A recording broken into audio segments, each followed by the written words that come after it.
All right, good morning, everybody. Good morning. Hello. Welcome, welcome. Welcome, everybody in person, and welcome, everybody tuning in. This is another installment of PHC's cooking demonstrations and our healthy habits. So today we are going to be making a 30-minute Korean beef.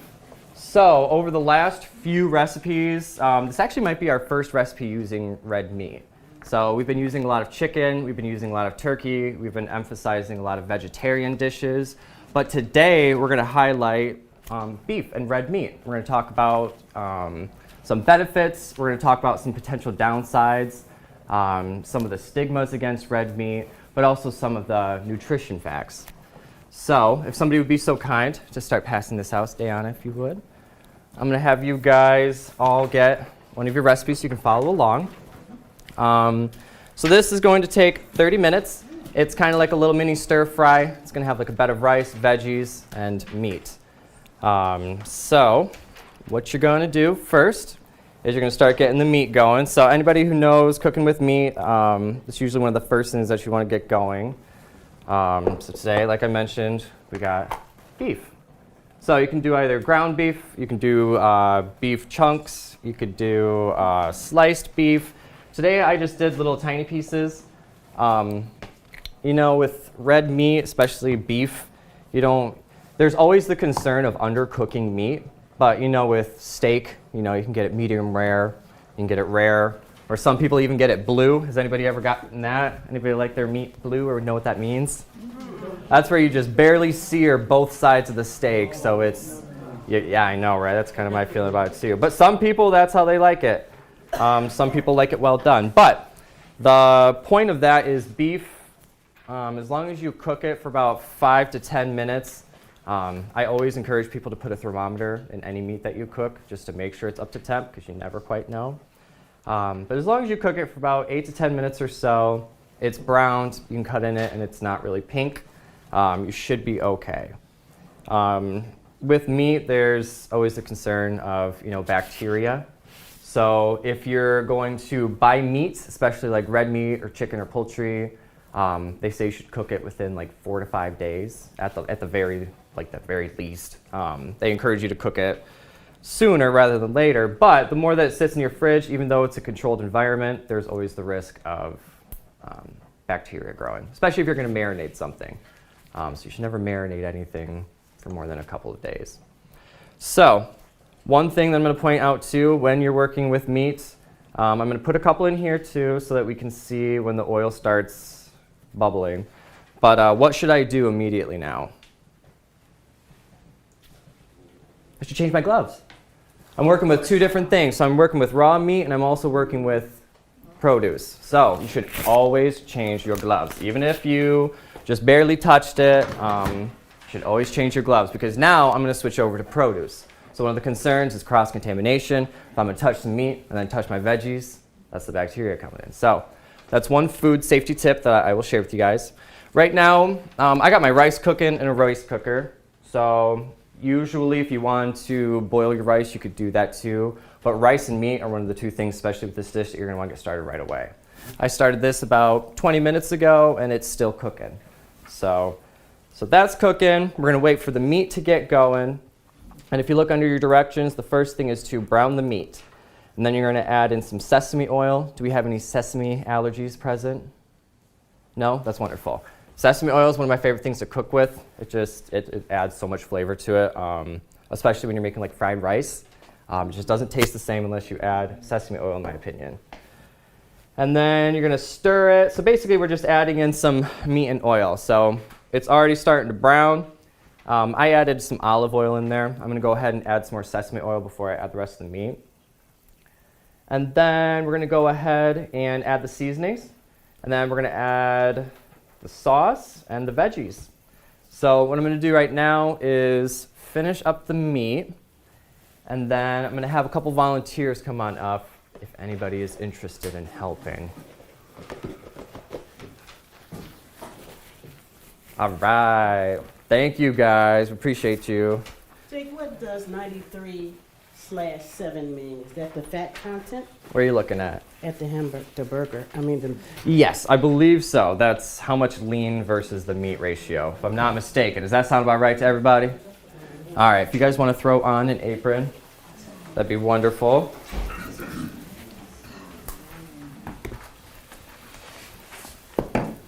Okay, now what I need is I'm going to, so in the recipe, if you guys look, it says to use edamame. Does anybody know what edamame is or familiar with it?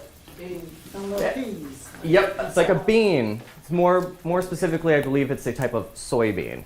So usually it's frozen, and usually people, they take it out. You can use it in recipes. Gloves. Here's a couple gloves for you. So this recipe calls for edamame. My grocery store that I go to did not have it, so I got green beans instead. A little easier to get, a little easier to buy, and I feel it's a little cheaper too. So if you don't want to do edamame, we're going to do green beans instead today. So if one of you would be so kind, I need the cucumber sliced into little slices, and I also need the green beans snapped. So whoever wants to do what, if you'd be so kind. The same as snap peas? Yeah, I believe so. Are you talking about these? Mm-hmm. I think these might just be proper green beans, okay. But you can get snap peas for sure. So I'm just going to put a little bit of sesame oil in there. You guys are going to start smelling it.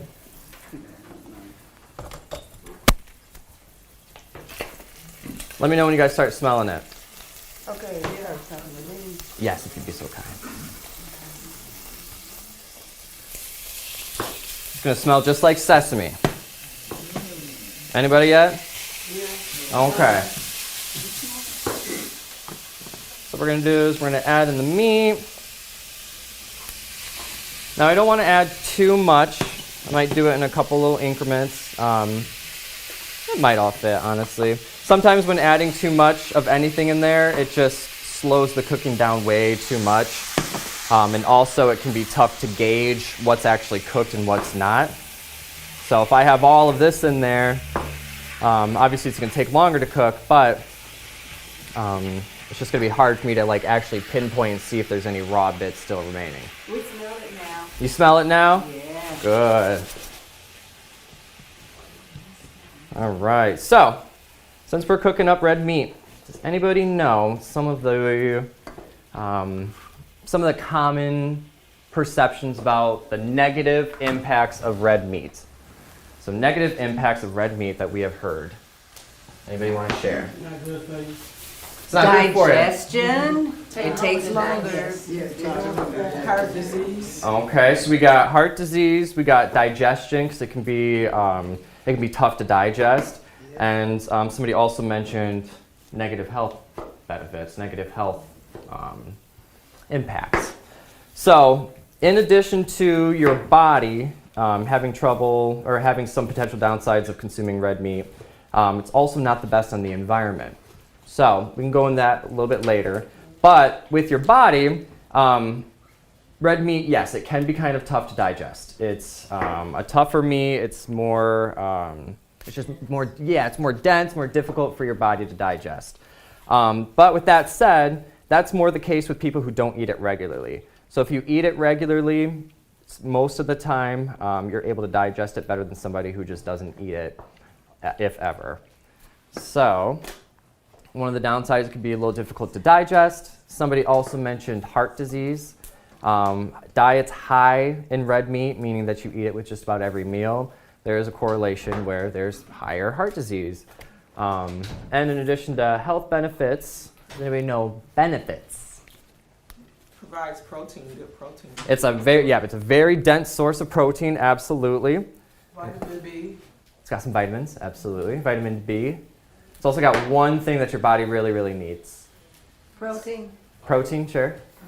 Iron. Yeah, iron.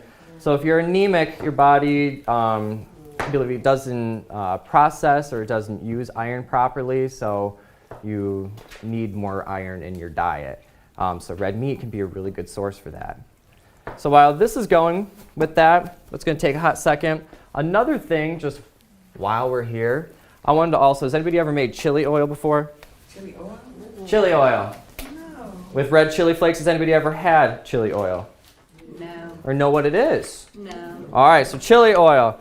It's literally basically like, how about garlic oil? Has anybody ever had garlic oil? Yes. All right, it's kind of the same except you're using red chili flakes. So crushed red pepper flakes or red chili flakes and olive oil or any kind of oil of your choice.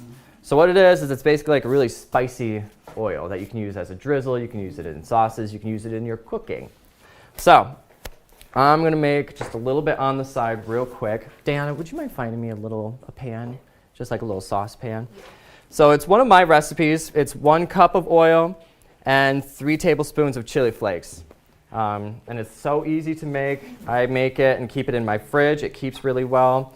And another thing that I like to make is garlic oil. So if you take garlic and some olive oil, thank you so much, and you boil it up for a little bit in the oven, you can make some olive oil. But while that's cooking, I'm going to show you guys how to make chili oil, which is super easy. So you take 1 cup of oil. I'm going to measure that out in here.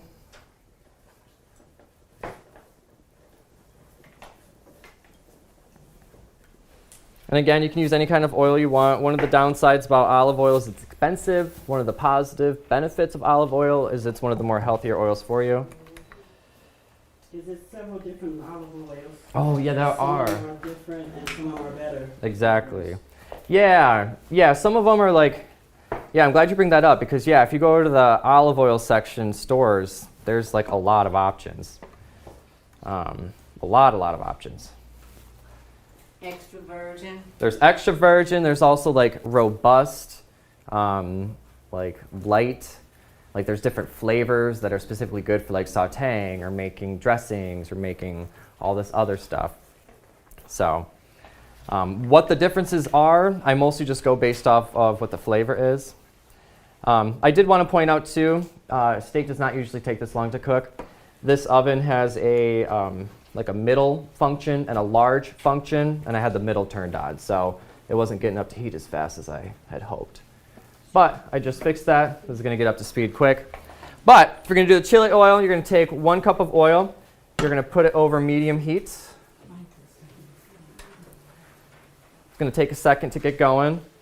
I'm going to take a couple of chili flakes just as a reference to see when it starts boiling up. And basically all you do is you put the chili flakes. Oh, I thought those were flakes. These are the flakes. We're making chili flakes. So what it calls for 3 tablespoons. And that's about 2 tablespoons right there. Yeah, so I'm just gonna do that. Because it's not too spicy. It's not. As you're boiling it, you're also boiling out the spice in a way. So I make chili oil and I sprinkle it on, and it's not what you think. Pure chili flakes, though, if I were to put these flakes on the food at the very last, like pizza and stuff, is spicy, right? Yeah, because that's the raw seed that you guys are eating. But for the most part, when you boil it like this, it does cut back on the spiciness, especially with this oil, because I'm the same way. So, while that's... Boiling it or letting it simmer? This, Chili flakes. it's going, so you'll... Is it boiling or simmering? So you want to get it up to simmering temperature, and what we're going to do is instead of pouring all this into there, the oil is going to get poured into a oven-safe, heat-resistant container. So that's going to get poured into here, and it's going to finish its cooking off heat. So that's how it is. Because if you put it in there, it's basically like frying up seeds. When you transfer it into there, the heat goes down, but it still cooks it. That's the way that I understand it. That's the way that I've seen it cooked. But And it's not as hot. it's not as hot. Nope. And I'll let you guys, those who want to try it can try it once it's made. How we doing over here? You guys are doing great. Looks wonderful. So over here, they're just so kind to chop up the veggies for us. Like I mentioned, this dish, once you're done with the rice just got done cooking. I'm gonna put a little bit of rice right here, put the meat, put the veggies, and if this black and white photo was in color, oh, it's got all these different kind of colors from the radishes and the carrots and all that stuff. So while that's cooking, while we're waiting for that, And while that's prepping, I'm going to show you guys too the dressing that goes on top. So there's a little sauce that they drizzle on top instead of it just being like mixed together. If you guys see that little drizzle. So what it calls for in here is like a sriracha mayonnaise, or you could do sriracha sauce. You could do hot sauce. So there's a couple of different ways that you can do this.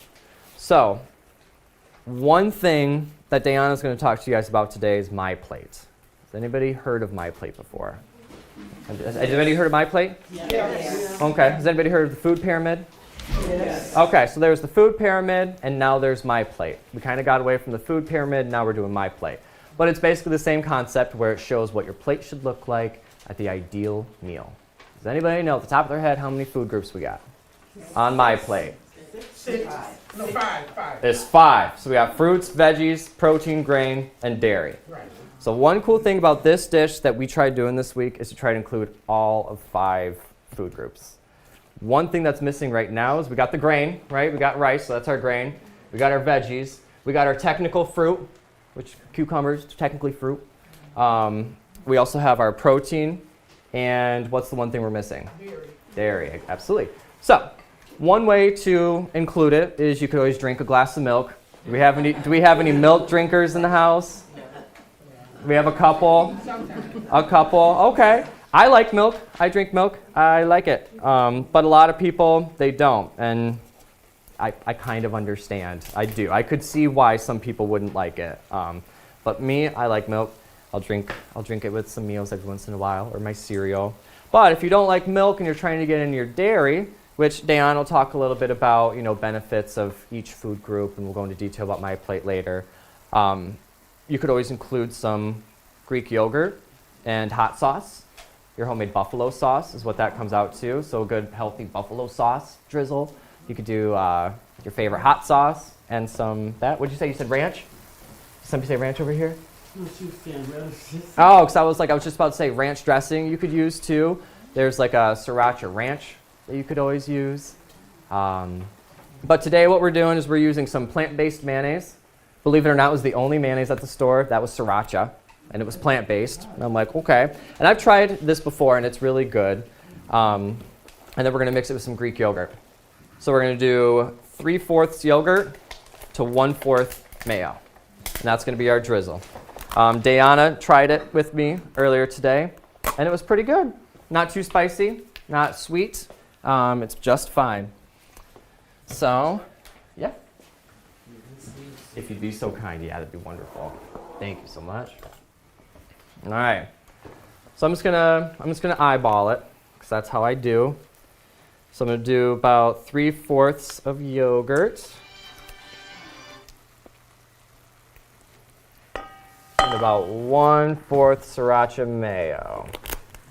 Now again, you can use hot sauce. You can use any other kind of mixtures that you want. This is what we're gonna do today. It's just about like that. All right, everybody see? Just like that. And then boom, you got dairy in your diet. So we got all of the 5 food groups in this meal.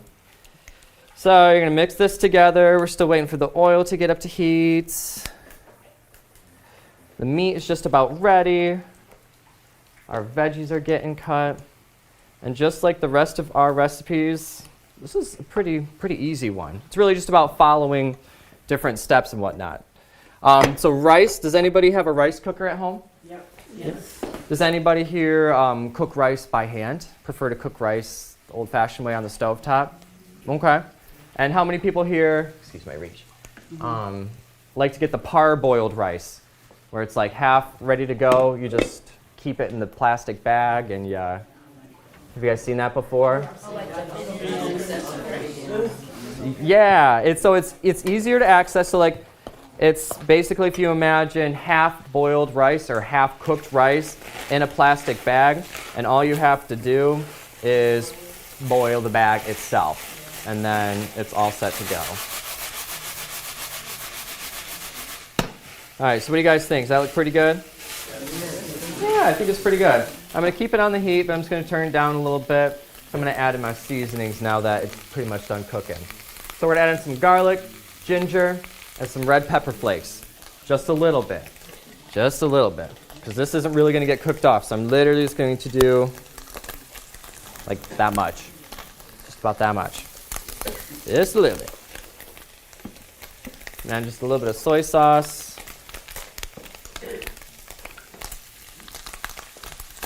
And a plastic cap. A little bit of garlic. Let's see, it says, how much garlic? Yeah, it kind of just says as much as you, yeah, it doesn't really specify. It says 1 tablespoon of minced garlic. So I'm just going to do a little bit.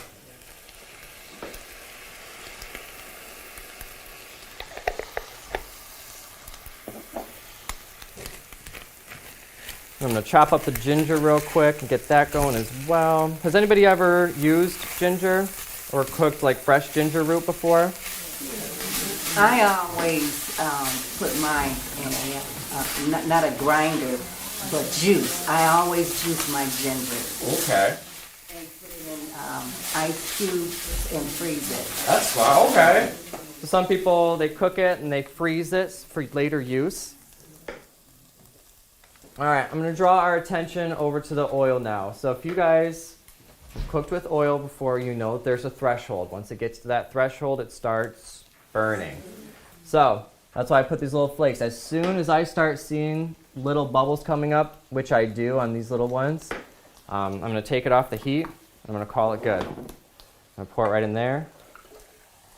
Does everybody hear that? You guys see it cooking in there? Yeah, you guys see how it's sizzling inside of there? It's going to finish cooking in there. You're going to start smelling chili oil in the air in a second. So that's going to cook there. But since it's done, I do not want that to get any more hot or any hotter. I'm walking behind you real quick with a hot pan. Set that right there.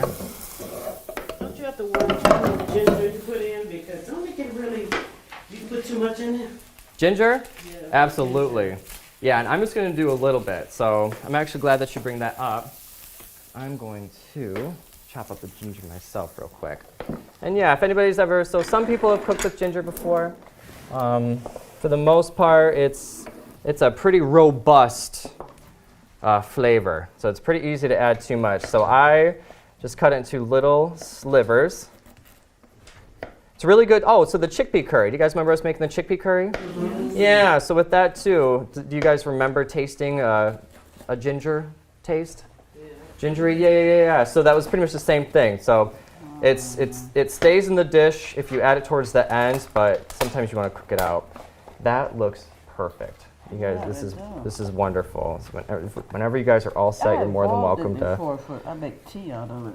Oh, ginger? Yeah. Making a ginger tea? Yeah. You know what? So I haven't tried that, but I have seen people who have like fermented ginger and made it into like a ginger bug or a ginger beer, like a ginger soda. Has anybody else heard of that? I made it. You've made it? Yeah. We got somebody who actually made it. Yeah. Did you have success with it? Yes, I did. Okay. Is it as hard as they make it sound? No, it's not. Okay. And I feel like that's the way It with, was more like a ginger beer, root beer. Yeah. Yeah. yeah, so I want to try that because I've been trying to incorporate more probiotics in my diet. And, you know, yogurt's a really good source. You can get kefir, which I feel like Shelby talked about that a little bit in one of our lessons about it's a good way to add some probiotic.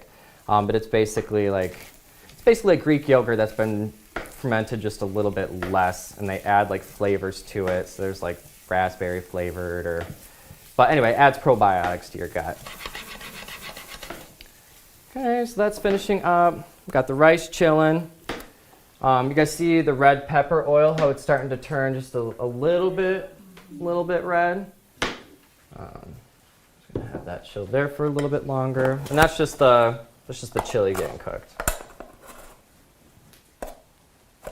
So a fun thing too with this dish is how pretty it is. So I'm gonna try to make this as appealing as possible, but it's like a fun dish to like put in the middle of the dinner table, and everybody can just kind of, you know, scoop what they want.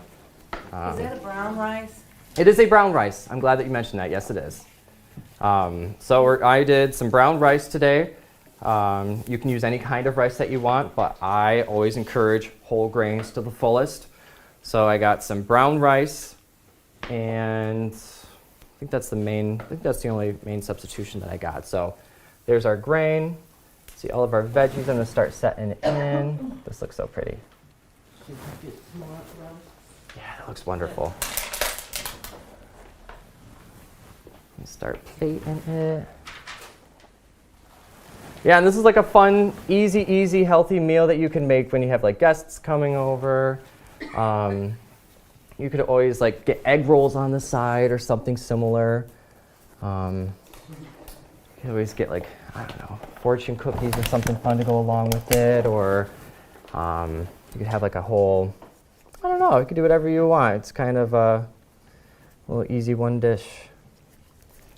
So we got that.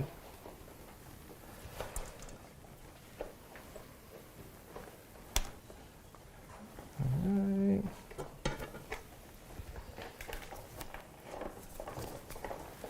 So in addition to this, I feel like this week's Eastern Market produce boxes has quite a bit of these ingredients in it. So there are definitely radishes, if I'm not mistaken, cucumber, carrots.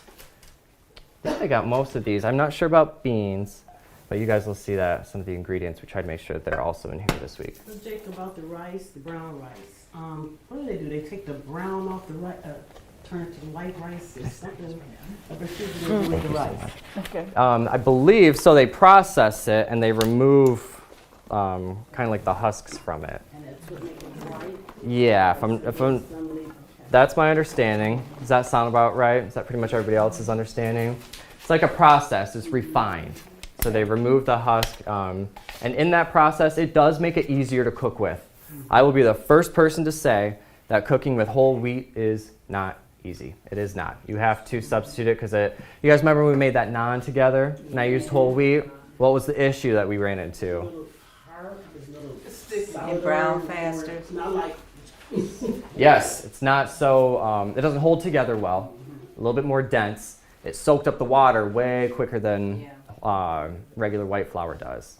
So no biggie, we made it through, but that's something with whole wheat flour that you gotta be careful for.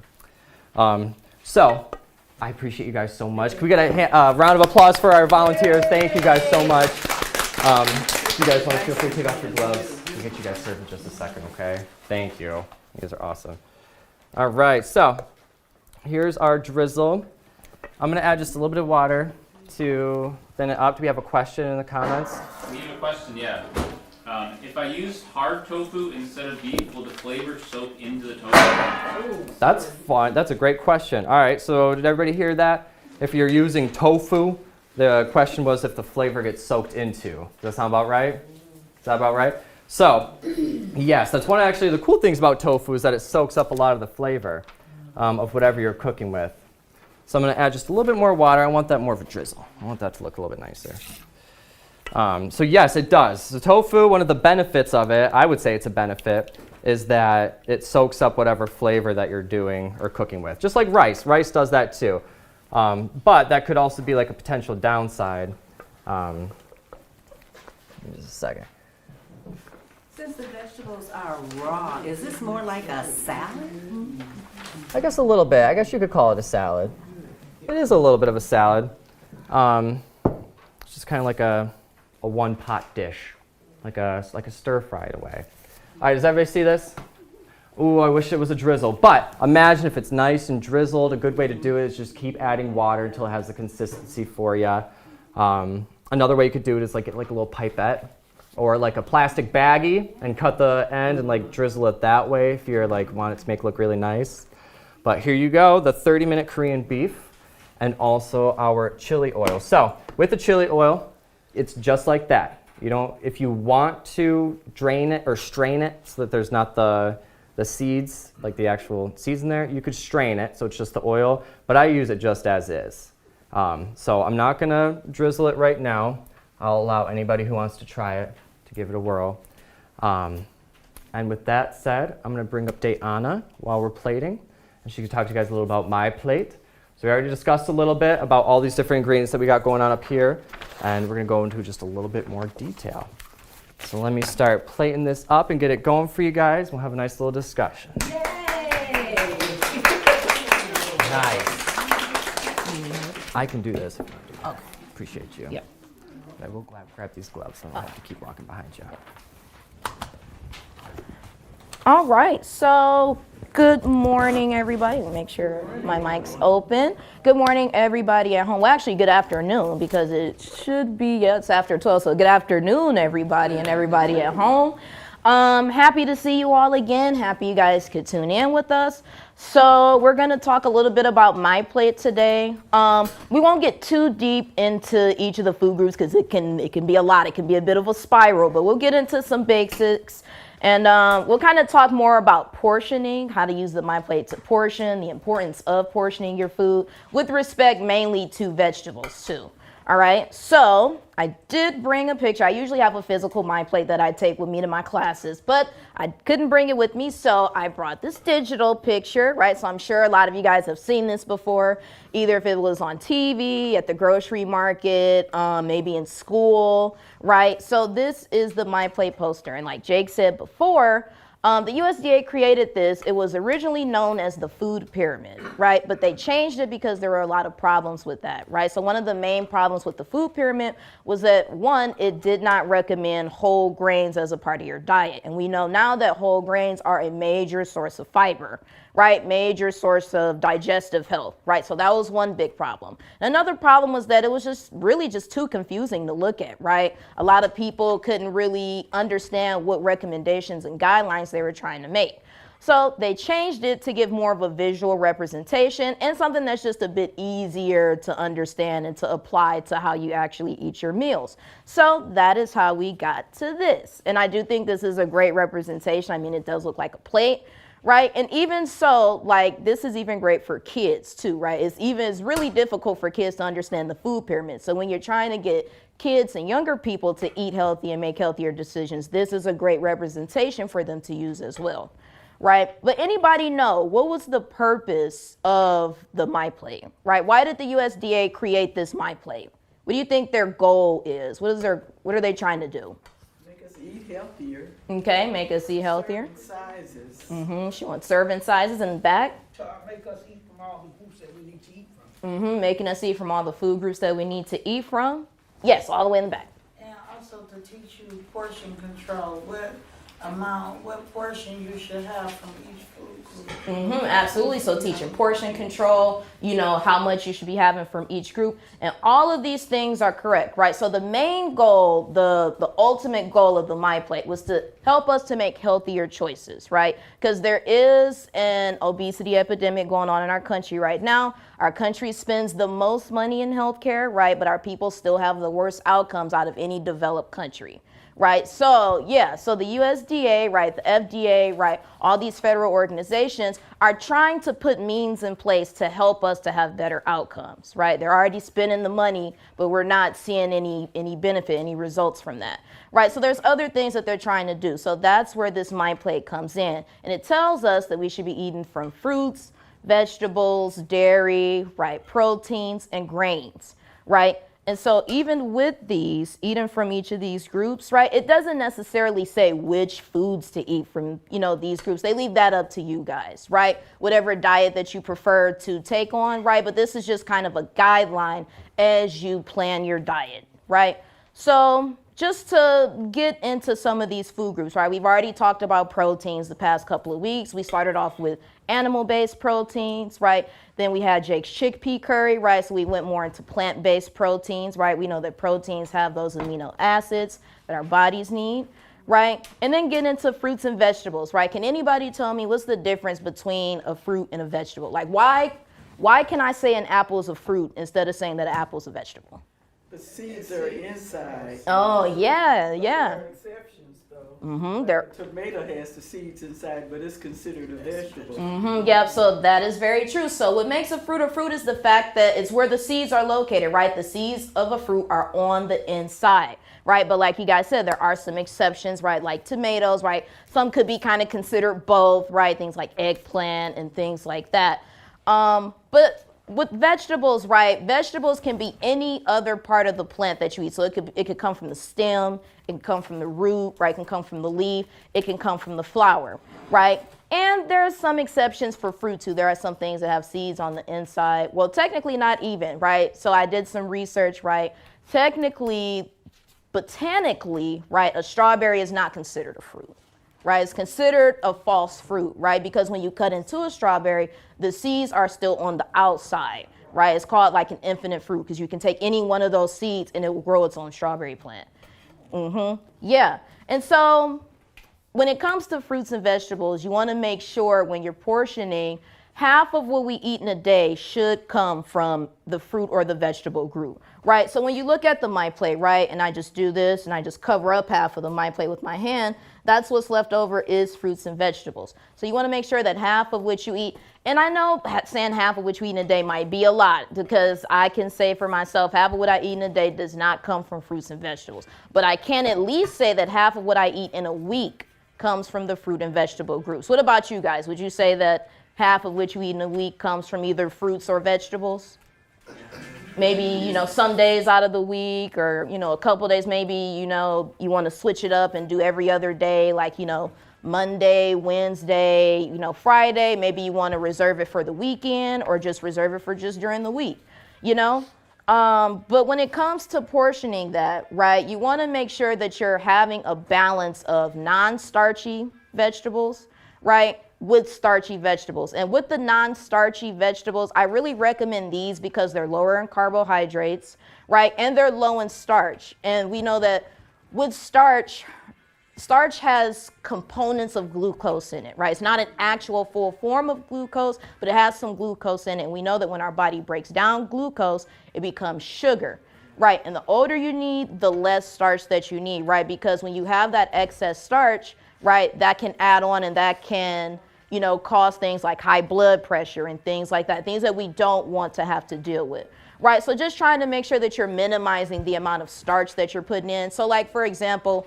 with things like rice or noodles or potatoes or anything like that, do you guys ever let them soak in water before you actually cook with them? Like soak your potato, like when you peel your potatoes, soak them in water. Or whenever I boil a pot of noodles, I rinse my noodles off a couple of times. And you look at that water, all that gray and that misty looking stuff in the water, that's the excess starch, right? That's what our bodies don't need. So you want to make sure that you're limiting that when you are, having your diet and moving through the My Plate. Another really important thing that I want to mention too, because I really like mentioning this to my kids, but does anybody know what the difference is between a whole grain and a refined grain? So like you're at the store and you see whole grain bread, right? You don't see half grain bread or quarter grain bread or anything like that. You either see whole grain, right, or you don't. But what makes a grain a whole grain? One process and one process. I like that. Yeah, absolutely. So you guys are right. One is processed, one has gone through the series of processing in a factory, and one has not. So a whole grain, and I pulled up a picture too, because I like to use visuals and stuff like that. So a whole grain is a grain that has not gone through processing at the factory. So a whole grain still has all three layers of the grain itself. So here in this picture, right, so the whole grain, which you see right here on the left, right, it has the bran, which is the outside brown layer. That's the layer of the grain that contains the fiber. That's what we need for our digestion and things like that. Then it contains the endosperm, which is the white part that you see in the middle. That's the starchy part that you see, right? And then this small little germ right here on the inside contains things like vitamins B, right, vitamins E, right? And it also contains the healthy fats that our bodies need. Right, so you want to make sure if you are having grain options that they are whole grains, right? Are there any types of grains that you prefer? Like, bread or muffins or crackers. I like getting the whole wheat Ritz crackers and eating them with like tuna. That's one of my favorite things to get. My mom really likes that too. Right? And honestly, wherever I go, I always prefer to get whole grain bread. Even if I'm ordering out, right, I prefer a side of whole grain bread, right? And two, because that whole grain is a lot more nutrient dense, right? So it helps you to either hold down, right, fats, right, hold down calories, right? So if you're trying to gain weight, right, eating more whole grains is a good binding material for you, right?